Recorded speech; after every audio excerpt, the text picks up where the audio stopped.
Hi, this is Srinivasa Tirunagari.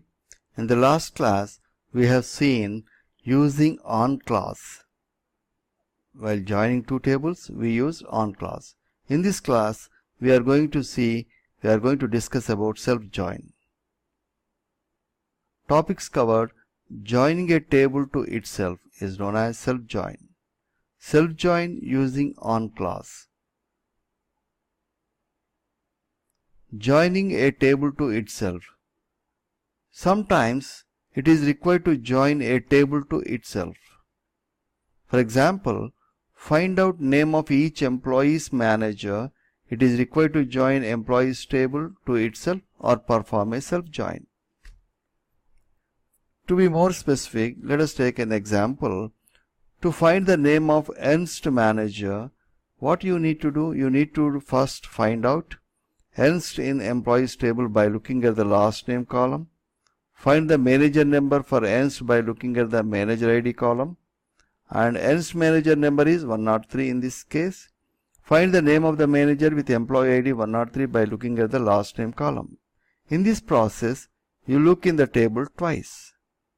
First, we look for the last name where last name is equal to Ernst in the employees table. Also, we will find the manager ID from the same row. Here in this case, the manager ID is 103. Again, we'll go to the table, same table, employees table, and find out the employee ID is 103, the last name of the person with employee ID 103. So in this process, what we are doing, we are joining the table to itself. We are going to table twice. So we also use on clause at the same time, but in this example, we are using the same table twice. We are joining the table to itself. So look at the query. Select worker.lastname EMP, that is an alias name for this column, and manager ID, manager.lastname, that is manager is a column ID for this last name, which is coming from manager, which is also employees table. From employees, worker is the alias name for employees. Join employees. This time I am giving a name to this employees table as manager, a different name, that is manager, that is the alias name for the table.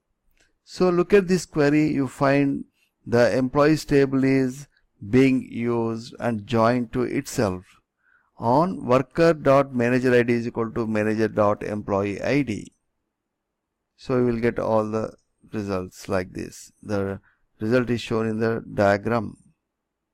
Hi, I am going to execute this query, highlight this query and click on this green button.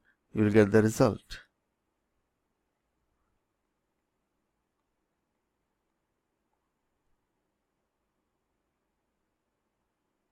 So basically we are getting the employee name, employee's last name, along with the last name of his manager or her manager.